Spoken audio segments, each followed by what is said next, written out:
மக்களே, நான் உங்கள் பிச்சையா. நீங்கள் பார்த்து கொண்டிருப்பது பிச்சையா குரல் என்ற சேனல்.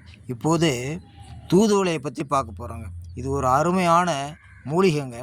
இது வேர், தண்டு, இலை, காய், கனி, பூ என அனைத்துமே மருத்துவ குணம் நிறைந்ததுங்க.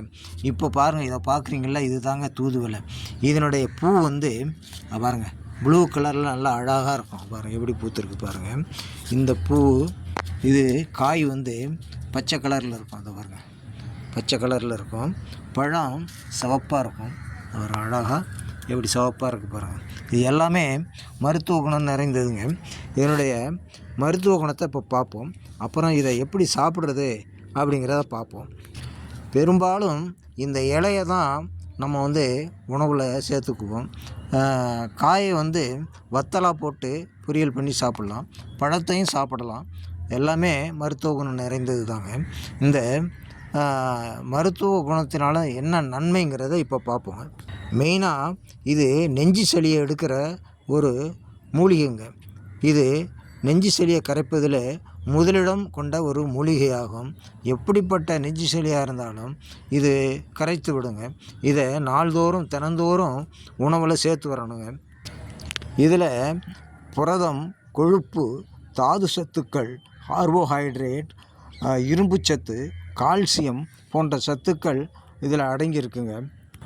இதை உணவில் சேர்த்து வந்தால் இருமல், காய்ச்சல், இளைப்பு ஆகியவை நீங்கும். ஒரு சிலருக்கு பாருங்கள், நல்லா இருக்கும்போதே அப்படியே உடம்பு இளைக்கும், மூச்சு வாங்கும், வீசிங் ப்ராப்ளம் இருக்கும்.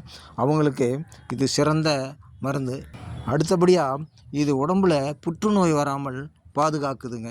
இது புற்றுநோய் தடுக்கக்கூடிய சத்துக்கள் இதில் அதிகமாக இருக்குது. அடுத்தபடியாக இது மூச்சு பாதையில் உள்ள தொற்றுக்களை அழித்து சுவாச பாதையை சுத்தமாக வைத்திருக்க இந்த தூதுவளை உதவுகிறதுங்க. அடுத்தபடியாக இரத்தத்தினுடைய சர்க்கரை அளவை இது கட்டுப்பாட்டில் வைத்திருக்கிறது.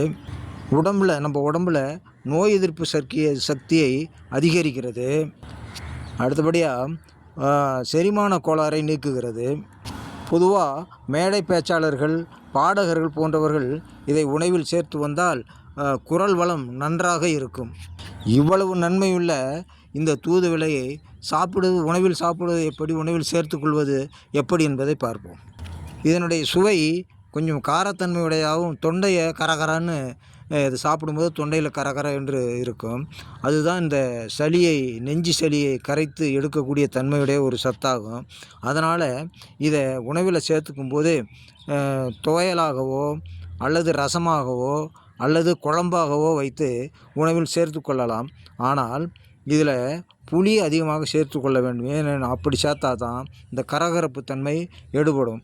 அதனால் துவையல் எப்படி செய்கிறோமோ அதே போல் துவையல் செய்து இந்த தூதுவளையை எடுத்து வதக்கிட்டு அதோடு சேர்த்து துவையலாக அரைக்கலாம். அடுத்தது ரசம் வைக்கும்போதும் அதே போல் எப்படி நம்ம ரசம் வைக்கிறோமோ அதே போல் செய்து கடைசியாக அந்த தூதுவளையை கட் பண்ணி அந்த குழம்புல சேர்த்துக்கிட்டால் அது தூதுவளை ரசம். அதே போல் குழம்புல சேர்த்தோம்னாலும் அதே போல் காய்கறிகளை போட்டு இந்த தூதுவளையையும் அதில் சேர்த்து நீங்கள் குழம்பு வச்சிங்கன்னா அது தூதுவளை குழம்பு. இவ்வளவு தாங்க. ஆனால் புளி கண்டிப்பாக அதிகமாக சேர்க்கணும், இல்லைன்னா இந்த கரகரப்பு தன்மை சாப்பிட முடியாது. ஒரு முக்கியமான விஷயங்க, இதில் இந்த இலையில் பின்புறத்துலையும் முன்னாலையும் முட்கள் இருக்கும். இந்த முட்கள் வளைவாக கொக்கி மாதிரி இருக்கும். அது அதை நீக்கிட்டு தாங்க உணவில் சேர்க்கணும். இல்லை அப்படியே நீங்கள் சேர்த்திங்கன்னா குடலுக்குள்ளே போயிடுச்சுன்னா குடலில் போய் மாட்டிக்கும். அப்புறம் வயிறு வலி ஏற்படும், ப்ராப்ளத்தை உண்டு பண்ணும். அதனால் இந்த இலையிலேயே முன்புறம் பின்புறம் இந்த பாருங்கள், முன்புறம் பின்புறம் முள் இருக்கும். இந்த முள்ளை வளைவாக இருக்கும். இந்த முள்ளை இதில் சிசரில் கட் பண்ணி எடுத்துகிட்டு தான் நீங்கள் உணவுக்கு பயன்படுத்தணும். துவையலாகவோ ரசமாகவோ குழம்பாகவோ வச்சு சாப்பிட்ணும்னா இது அப்படி தாங்க சாப்பிட்ணும். அந்த முள்ளோடு சாப்பிட்றப்படாது. முள்ளோடு சேர்த்திங்கன்னா அது கொஞ்சம் ஹார்டாக இருக்கும், அறப்படாது. அது உள்ளே போச்சுன்னா குடலில் போணுச்சுன்னா மாட்டிக்கும். அப்புறம் வயிற்று வலி ஏற்படுத்தும்.